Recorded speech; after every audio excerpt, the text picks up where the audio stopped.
اپنے دین کے لیے کھولے اور صرف ظاہری نہیں باطنی طور پر بھی کھولے۔ مفتی صاحب، ہم جب انٹرو میں بات کر رہی تھی تو میں اس ٹائم پر یہی جو دوسرا ٹاپک تھا وہ بڑا دل خراش قسم کا ٹاپک ہے۔ پاکستان کے اندر ایک فینومینا اٹھ کھڑا ہوا ہے کہ مدارس میں جانے والے بچے جو کہ مدارس کی حدود کے اندر مدارس کی انتظامیہ کی امانت ہوتے ہیں، والدین ان کو اللہ کے ذکر اور اللہ کی یاد کے لیے مدارس میں چھوڑ کر جاتے ہیں، ان کے ساتھ زیادتی ہوتی ہے، ان کے ساتھ ان کے قتل ہو جاتے ہیں، ان کو مرڈر کر دیا جاتا ہے۔ وہ اللہ کے راستے کے اندر جہاد کرنے نکلے ہیں، یعنی علم حاصل کرنے نکلے ہیں، اور ان کے ساتھ اس طرح کے واقعات ہوتے ہیں بظاہر نیک نظر آنے والے لوگوں کی طرف سے۔ تو یہ ظاہر اور باطن کی جو ڈفرنس ہے اور اندر کی غلاظت جو معصوم بچوں پر نکل رہی ہے، اس کو کیسے ختم کیا جائے؟ قربانی ہم بچوں کی دینے لگ گئے ہیں یہاں پاکستان میں۔ جس طرف آپ درد دل سے بات کر رہی تھی، تو میں بھی چونکہ صاحب اولاد ہوں، اولاد در اولاد، حقیقت میں بات یہ ہے محترمہ، ایک بات ذہن میں رکھیں، دنیا کے جتنے شعبے ہیں ان کے لیے ایک طریقہ کار مقرر ہے کہ یہ سند، یہ جناب تعلیم، یہ جناب تربیت، یہ اس کے اندر پریکٹیکل، اس کے اندر یہ۔ اب ایک مدرسے کے اندر جو قاری صاحب کو مقرر کیا جاتا ہے، اس وجہ سے مقرر کیا جاتا ہے کہ انہوں نے ماشاءاللہ قرآن مجید حفظ کر لیا۔ میں اپنی تجربے کی بات بتا رہا ہوں، میں نے اس پر بڑا غور و فکر کیا کہ کیا مفتی عبدالقوی اس لیے اچھا انسان بن جائے گا کہ مفتی عبدالقوی مفتی ہے، فلاں علامہ صاحب ہیں اس لیے اچھے بہترین فرد ہوں گے کہ چونکہ علامہ ہیں، فلاں ڈاکٹر ہے وہ اس لیے بہترین فرد ہوگا کہ وہ ڈاکٹر ہے۔ دو چیزیں بنیادی ہیں، پہلے ہے انسان کا حسبی اور نسبی خون۔ ہم جب حضرات صحابہ دیکھیں نا، ایک دفعہ میں یورپ میں تھا تو انہوں نے مجھے کہا کہ ایک طرف حضور کا خطبہ مبارک ہے کہ لا فضل لعربی علی عجمی، بڑی مختصر بات کر رہا ہوں، کہ عربی کو عجمی پر، عجمی کو عربی پر، اور کالے کو فلاں پہ اور فلاں کو کالے پر کوئی فضیلت نہیں۔ دوسری طرف ہمارے سب کے نبی رحمت کا فرمان ہے الائمۃ من قریش، یہ تو دونوں کے اندر بڑا فرق نظر آ رہا ہے۔ آپ امامت کو مختص کر رہے ہو قریش کے ساتھ، ادھر کہتے ہو کہ عربی کو جناب عجمی پر فضیلت رہی۔ تو اللہ نے کرم کیا تو میں نے ان کو یہی جواب دیا کہ قریش کے اندر جو اللہ نے خداداد صلاحیتیں رکھی ہیں، میرے نبی رحمت اس خداداد صلاحیتوں کے ضمن میں فرما رہے ہیں کہ امامت جب نظر آئے گی تو وہ یقیناً قریش کے اندر نظر آئے گی، کیونکہ ان کے خون کے اندر، ان کے حسب کے اندر، ان کے نسب کے اندر اس طرح کی کہہ سکتے ہیں کہ صفات ہیں جو ایک امام میں ہونے چاہیے۔ اور اب وہ ڈی این اے کی سائنٹیفک چیزیں سامنے آنے کے بعد اوبویسلی وہ جو بھی کوالٹیز ہوتی ہیں بچے کے اندر جاتی ہیں تو وہ بالکل درست۔ اچھا، دوسری بات کیا تھی؟ دیکھیں نا، قرآن مجید کے اندر حضور کے جو فرائض بتائے گئے اس کے اندر پہلے جگہ پہ بتایا گیا وَيُزَكِّيهِمْ وَيُعَلِّمُهُمُ الْكِتَابَ وَالْحِكْمَةَ، کہ میرے نبی رحمت کے پاس جس طرح کا بھی حسب و نسب والا آتا ہے، خون خوار درندے آتے ہیں، بیٹیوں کو دفن کرنے والے آتے ہیں، لیکن وَيُزَكِّيهِمْ، میرے نبی رحمت اپنے اخلاق سے انما بعثت لأتمم مکارم الاخلاق، اس حسب کو نسب کے اندر جو خرابی تھی اس کی اصلاح فرما کے اس قدر خوبصورت تزکیہ فرماتے ہیں کہ پھر وہ جو عہد والی کیفیت ہے وہ سارے دیکھنے والوں کو بھی پتہ ہے، آپ کو بھی دیکھنے والوں کو پتہ ہے کہ دنیا سے جانے والا بھی کہنے والا اگر ساتھ والا کہتا ہے العطش، وہ اشارہ کر دیتا ہے کہ اس کو پہلے پانی پلاؤ، مجھے بعد میں قربانی دے رہا ہوں، مجھے بعد میں، وہ اس کے پاس جاتے ہیں۔ تو پھر معنی یہ ہے کہ دو چیزیں بڑی بنیادی طور پر، یہ میں نے عالم عرب میں یہ خوبی دیکھی ہے کیونکہ میں وہاں پڑھتا بھی رہا ہوں، وہاں میں رہا بھی ہوں، وہ والد، دادا، پردادا، جھردادا تک پورا حسب و نسب دیکھتے ہیں، اس کے بعد جناب وہ فیصلہ کرتے ہیں کہ کیا اس کو یہ ذمہ داری دی جائے یا نہ دی جائے۔ سیدنا فاروق اعظم کی ہم دیکھتے ہیں خلافت کے زمانے کے اندر آپ جب مشورہ کرتے تھے تو دو باتیں بنیادی طور پر پوچھتے تھے کہ کیا تم نے اس کے ساتھ سفر کیا ہے، کیا تم نے اس کے ساتھ کوئی معاملہ کیا ہے؟ اگر وہ کہتے جی دونوں کام نہیں کیا، فرمایا آپ پھر کسی کے بارے کے اندر جناب رائے نہ قائم کرو اور میرے لیے جناب اس کے لیے سفارش نہ کرو۔ بات یہ ہے، میرے پاکستان کا جو سب سے بڑا المیہ ہے، میں اب عالم عرب میں جاتا ہوں آج یہ باتیں نہیں ہیں لیکن میرے بر صغیر میں بہرحال ایک حسن بھی ہے، یہ ایک تو ہمارا اندر قبائل بہت ہے، میں نام نہیں لیتا، یہ فلاں قبیلہ فلاں قبیلہ فلاں قبیلہ، جی اس قبیلے والے ہم لوگ ہیں، اس قبیلے والے سے شادی نہیں کریں گے، ہم فلاں قوم سے تعلق رکھتے ہیں۔ پھر اللہ معاف فرمائے، علماء حضرات بیٹھے ہیں، میں تو درد دل سے کہہ رہا ہوں، فرقہ واریت کی بنیاد کے اوپر تقسیم. میں تو عالم عرب کے اندر گیا ہوں, عالم اسلام کے اندر گیا ہوں, ایک ہی مفتی اعظم ہے, ایک ہی شیخ ہوتا ہے بڑا جامعہ کا. میرے ہاں تو ایک مسلک کا علیحدہ مفتی اعظم ہے, دوسرے مسلک کا علیحدہ مفتی اعظم ہے, تیسرے مسلک کا علیحدہ مفتی اعظم ہے. اب جو باتیں میں اختصار کے ساتھ کہنا چاہتا ہوں کہ اب مدارس کے اندر جس بیچارے قاری صاحب کو مقرر کیا گیا ہے کہ تو نے حفظ قرآن, تحفیظ قرآن کے اندر بچوں کو قرآن مجید پڑھانا ہے, نہ ہم ان کا حسب و نسب دیکھ رہے ہیں. پھر اس کے بعد یہ ہے کہ ہمارے مدارس کے اندر آتے بھی وہی بیچارے لوگ ہیں جو چھوٹے قبائل کے لوگ ہوتے ہیں. پھر ہم نے ان کی تربیت بھی نہیں کی. اگر یہ آج مدارس کے لوگ, میں خود مدارس کا آدمی ہوں, مدارس والے ہم یہ پابندی لگا دیں کہ کسی آدمی کو, کسی جناب ہم حافظ صاحب کو, کسی عالم صاحب کو, کسی محدث صاحب کو, کسی مفسر صاحب کو اس وقت تک استاد نہیں بنائیں گے جب تک کہ اس کا صحیح معنی میں تزکیہ نہ ہو جائے ان علماء کے ہاں جو ہر مسلک کے اندر صاحب تزکیہ علماء موجود ہیں. ٹھیک. اب جب درندگی کی کیفیت ہے, 8 سال کا بچہ ہو, آپ تو یہاں میں اس وقت اسلام آباد میں بیٹھا ہوں, خدا کی قسم میری آنکھوں میں آنسو آ رہے ہیں. میرا جنوبی پنجاب کے اندر تو بیچارہ جو بچہ مدرسے میں جاتا ہے اس قدر مظلوم ہے میری بیٹی کہ میں آپ کو بتا نہیں سکتا کہ ہر مہینے کے اندر کتنے واقعات ہمارے مدارس کے حوالے سے ہمارے پاس آتے ہیں, اور سوائے ہمارے لیے رونے کے اور کپ کپی طاری ہونے کے کوئی مسئلہ ہی نہیں ہے. کیوں؟ اس لیے کہ وہ بیچارے جو حافظ صاحب ہیں دیہاتی علاقے کے ہیں, تربیت ان کی ہے نہیں, قوم کے حوالے سے کوئی اچھا حسب و نسب نہیں ہے. اب وہ بیچارہ درندگی کے یہی کام نہیں کرے گا. آخری بات, اولئک کالانعام بل ہم اضل. میرے تو قرآن نے پہلے کہہ دیا تھا کہ اس طرح کے چاہے حافظ ہوں, چاہے عالم ہوں, چاہے مفتی ہوں, چاہے علامہ ہوں, چاہے ڈاکٹر ہوں, یہ درندے ہیں اور درندوں سے بھی بدتر ہیں. اور اللہ سبحانہ وتعالیٰ انسان کو درندوں سے صرف تب کمپیئر کرتا ہے جب اس کے اندر کوئی ایسی خصلت ہو جو کہ اشرف المخلوقات کہنے کے قابل نہ ہو. علامہ صاحب, ہمارے یہاں چاہے جس قدر غریب شخص ہو, جس کے اندر عزت نفس اور خاندانی پناہ, جس کو کہتے ہیں کہ تربیت اچھی ہو, والدین کی تربیت اچھی ہو, یا شیطانی نہ ہو, وہ شخص غربت کی شدید انتہا تک پہنچنے کے باوجود بھی کوئی کرپشن, چاہے وہ مورل کرپشن ہو یا وہ فائنینشیل کرپشن ہو, وہ نہیں کرے گا, کیونکہ اسے اللہ سبحانہ وتعالیٰ کو جا کر جواب دینا ہے. جانا سب نے 6 فٹ کی قبر میں ہے, چاہے مرسیڈیز میں بیٹھنے والا ہو یا گدھا گاڑی چلانے والا ہو یا پیدل شخص ہو. ہمارے یہ قاریان کو, ہمارے یہ مدارس کے اندر اساتذہ کو ہو کیا گیا, اور ہم اس کو فکس کیسے کریں؟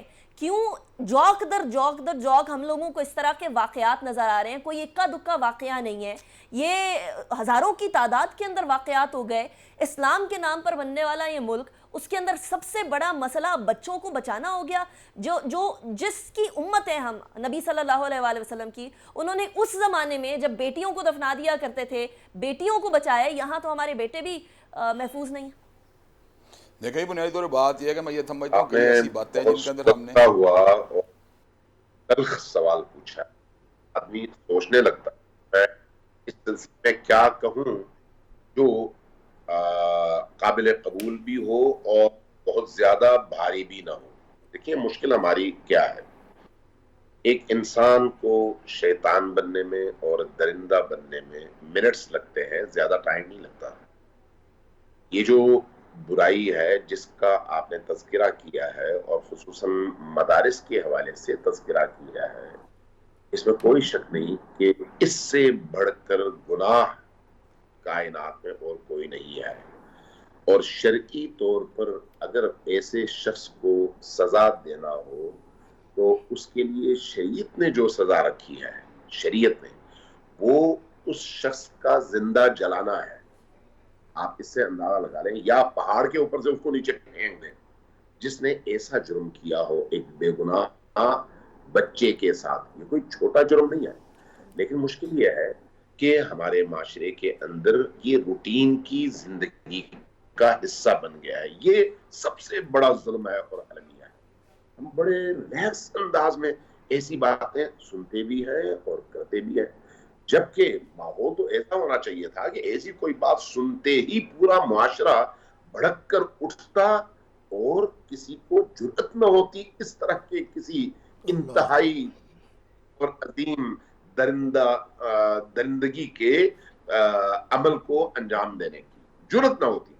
لیکن آج ایسا نہیں ہے. اب یہاں پر ایک اور چیز جو بڑی ہی تلخ ہے وہ یہ ہے کہ چونکہ مدارس دین اور اللہ کو پہچاننے کے لیے گھر سے نکلے ہوئے لوگوں کی شناخت کا ذریعہ ہے، اس لیے جب اس طرح کا کوئی عمل سامنے آتا ہے تو پھر دین سے لوگ بدزن ہو جاتے ہیں، دین سے لوگوں کا دل اٹھنے لگتا ہے. اگر یہ دین ہے تو پھر لعنت ہو ایسے دین پر، اس میں کوئی شک نہیں. اگر یہ دین ہے دین، لیکن جب دین سے منسوب لوگ ایسا کام کرتے ہیں تو پھر سارے کا سارا بوجھ دین پر پڑتا ہے. اسی لیے دینداروں کو یہاں پر پھر بدنامی کا سامنا کرنا پڑتا ہے، چاہے وہ اچھے بھی ہوں. اگرچہ آپ اگر ہمارے معاشرے کے اندر دیکھیں تو اس وقت یونیورسٹیز میں مدارس سے زیادہ تعداد ہے اس طرح کے کیسز کی، اسکولوں میں بہت زیادہ تعداد ہے، لیکن وہاں پر بات چھپ جاتی ہے. مدارس فوکس ہوتے ہیں، اس کی وجہ کیا ہے؟ اس کی وجہ یہی ہے کہ ان کا تعلق دین سے ہے، اور دیندار لوگوں سے کسی کو یہ توقع نہیں ہوتی کہ وہ ایسی انتہا درجے کی درندگی کا مظاہرہ کریں. علامہ صاحب مجھے بریک کی طرف جانا ہے. بات یہ بالکل درست ہے کہ ہر پہلو سے اس کو ڈیل کرنے کی ضرورت ہے، ریاست کی سائٹ سے، علماء کی سائٹ سے، والدین کی سائٹ سے، بڑوں کی سائٹ سے، محلے داروں کی سائٹ سے، خاندان والوں کی سائٹ سے. بچے اپنے گھروں کے اندر بھی محفوظ نہیں ہیں آج کل. صورتحال کچھ ایسی بن گئی. بریک کی طرف جائیں گے، اس کے بعد پھر علامہ ابتسام صاحب کی طرف بھی جائیں گے. See you after the break.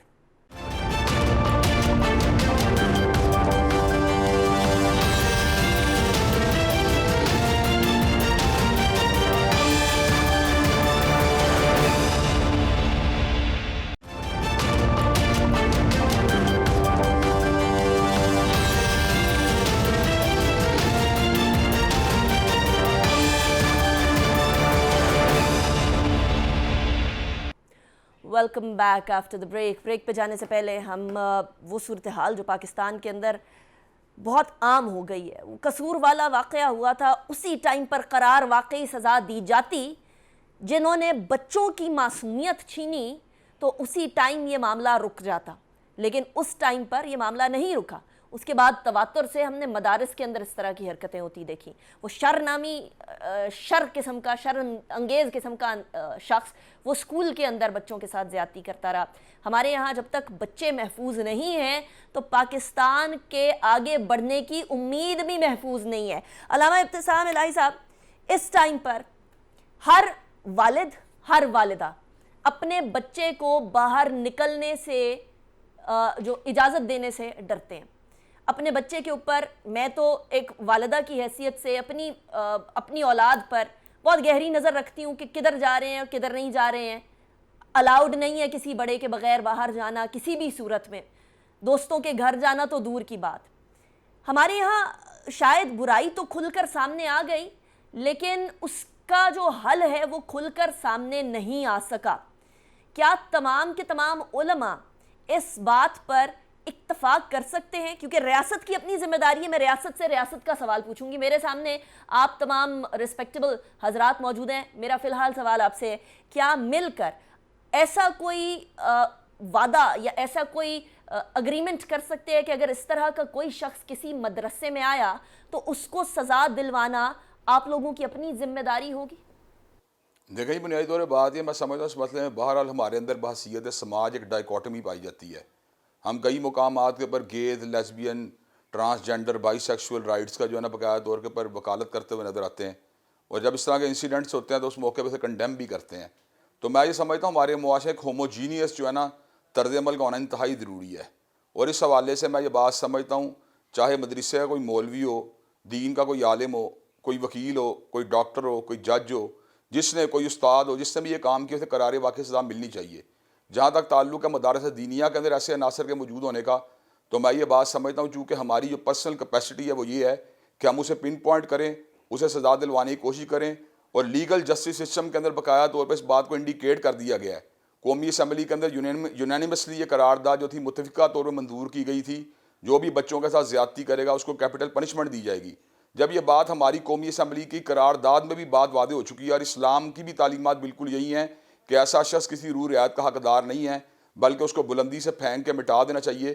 تو میں یہ بات سمجھتا ہوں کہ جب اللہ تبارک و تعالیٰ نے قرآن مجید میں اس فعل شنیع کی شناعت کا ذکر کیا ہے اور احادیث مبارکہ کو کنڈیم کیا گیا ہے، تو کسی مذہب کے کسی نمائندے کو اس بات کا حق نہیں پہنچتا کہ وہ اس کو اپنے لیے جسٹیفائی کرے یا اپنے لیے اس کے لیے کسی بھی اعتبار سے اس کو جو ہے نا اس کی طرف جو ہے نا موو کرنے کی کوشش کرے. ہمیں اپنے مواہے منافقت کو دور کرنے کی ضرورت ہے. جب اس طرح کے مظاہر سامنے آتے ہیں تو اس وقت ہیومن رائٹس کا سہارا لے کر باقاعدہ طور کے اوپر جو ان کو جو ہے گلوریفائی کرنے کی باتیں تک بھی کی جاتی ہیں, اور اس موقع پہ یہ بات کی جاتی ہے فری ول جو ہے ہر بندے کا اپنا حق ہے. تو دونوں چیزوں اکٹھے چلانے زیادتی والی بات ہے. ہمیں گاند کو گاند ہی کہنا چاہیے, جرم کو جرم ہی کہنا چاہیے, ہینیس قسم کرائمز کی مذمت کرنی چاہیے, اور وہ جہاں کہیں بھی وقوع پذیر ہوں تو اس کے بعد کو فری ول کا جو ہے حصہ بنانے کی بجائے اسے کنڈیم کرتے ہوئے جو ہے نا باقاعدہ طور پہ کیپٹل پنشمنٹ جو اس کے لیے انڈیکیٹ کی گئی ہے اسلام میں بھی اور قانون میں بھی, اس کی عملداری کو یقینی بنانا چاہیے. اگر ہم یہ کام کریں گے, اللہ کے فضل و کرم سے ہم وہ علماء نہیں ہیں یہاں پر بیٹھے ہوئے جو اس بات کو کوئی بھی ایکسکیوز تیار کریں اور یہ جو آزادی مادر پدر آزادی ہے اس کو یقیناً دیکھنا ہوگا. علامہ ابتسام الہی صاحب بہت شکریہ, علامہ امین شہیدی صاحب, مفتی عبدالقوی صاحب بہت شکریہ آپ تینوں کا, آپ تینوں نے جوائن کیا. ایک بات بڑی واضح ہے, آپ کا حق ادھر ختم ہو جاتا ہے جہاں دوسرے کا حق شروع ہو جاتا ہے, وہاں آپ کی ذمہ داریاں شروع ہو جاتی ہیں. اور اگر آپ سمجھتے ہیں کہ آپ کا حق مادر پدر آزادی کے ساتھ آپ کو ملے گا تو ہرگز نہیں. دوسری بات یہ کہ آپ جب حقوق, ریاست جب حقوق, چاہے وہ خواتین کے حقوق ہوں, چاہے وہ مردوں کے حقوق ہوں یا بچوں کے حقوق ہوں, جب اسلامی تعلیم کو ہیومن رائٹس کے نام پر سائیڈ پہ کر دے گی, یعنی اگر بولے گی کہ کیپٹل پنشمنٹ نہیں دیں گے کیونکہ کوئی اور بیرونی ممالک کے ادارے ہم سے ناراض ہو جائیں گے, تو اس طرح کی خرافات ہمارے ملک میں پھیلتی رہیں گی. یہ ایک لمحہ فکریہ تو ہے ہی ہے, لیکن یہ شرم کا مقام بھی ہے کہ ایک ایسے ملک کے اندر جہاں اللہ اور اس کے رسول صلی اللہ علیہ وسلم کے قانون کا نفاذ ہے, ایک اسلام کے نام پر بننے والے ملک کے اندر بچے محفوظ نہیں ہیں, خواتین محفوظ نہیں ہیں, چاہے وہ موٹر وے پہ اپنی گاڑی کی چادر چار دیواری کے اندر ہو یا پھر وہ اپنے گھروں کے اندر ہو. تو اس کے اوپر ہمیں سوچنا ہوگا. عید قرباں کل ہے, اپنے اندرونی حیوان کو قربان کر دیجئے کل کے دن, تاکہ پاکستان کو ہم آگے بڑھا سکیں. نہیں تو پھر نہ آپ کے حالات صحیح ہوں گے, نہ میرے حالات صحیح ہوں گے, نہ ملک کے حالات صحیح ہوں گے. انیکا نثار کو اجازت دیجیے, اپنا بہت خیال رکھیے گا. اللہ حافظ و ناصر.